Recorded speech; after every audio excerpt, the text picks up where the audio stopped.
आज हम बात करेंगे उस गैस की जो चूल्हों में कम और बयानों में ज्यादा नजर आ रही है। उत्तर प्रदेश में एलपीजी को लेकर जो तस्वीरें सामने आ रही हैं, पहली तस्वीर सरकारी दफ्तरों से निकली प्रेस रिलीज की है, जिसमें बड़े बड़े अक्षरों में लिखा है घबराइए मत, यूपी में गैस की पर्याप्त मात्रा है। लेकिन दूसरी तस्वीर लखनऊ की सड़कों की है, जहाँ चिलचिलाती धूप में खाली सिलेंडर लेकर खड़े लोग सरकार के इन दावों की हवा निकाल रहे हैं, पोल खोल रहे हैं। सवाल सीधा है, अगर टास्क पर्याप्त है तो जनता सड़क पर क्यों है? अगर सप्लाई चेन में कोई दिक्कत नहीं है तो बुकिंग के हफ्तों बाद भी सिलेंडर क्यों नहीं मिल रहे हैं? जब देश के प्रधानमंत्री कह रहे हैं, सुनिए।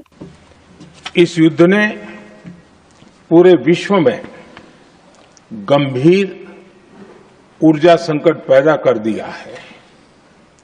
भारत के लिए भी ये स्थिति चिंताजनक है।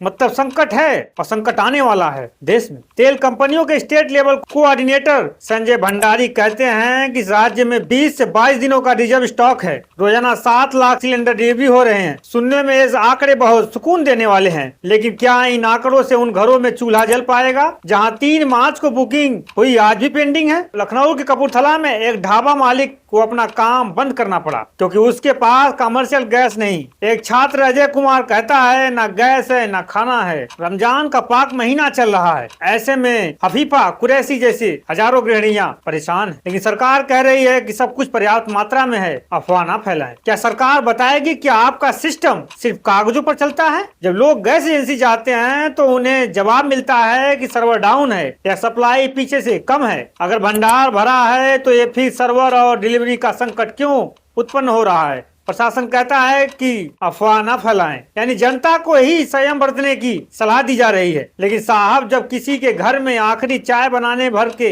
गैस बचती है तो वो अफवाह न फैलाएं। सवाल नंबर 1, क्या सरकार को जमीनी हकीकत और अधिकारियों की रिपोर्ट के बीच का अंतर पता है? सवाल नंबर 2, डिलीवरी सिस्टम और सर्वर की खराबी का खामियाजा आम आदमी अपनी तिहाड़ी छोड़कर कतारों में लगकर क्यों भुगते? सवाल नंबर 3, जमाखोरी और कालाबाजारी रोकने के लिए अब तक क्या सख्त कदम उठाए गए सरकार की तरफ से? कागजों का पेट आंकड़ों से नहीं भरता, लेकिन जनता का पेट सिर्फ राशन और उस राशन को पकाने वाली गैस से भरता है। सरकार को समझना होगा कि आश्वासन से चाय नहीं उबलती। जरूरत है कि बयानों से बाहर निकलकर सरकार इन लंबी कतारों को खत्म किया जाए, वरना सब ठीक है का ये नारा सिर्फ एक चुनावी जुमला बनकर रह जाएगा। सरकार को इस पर सोचना होगा और कड़े कदम उठाना पड़ेगा। चलते हैं, नमस्कार।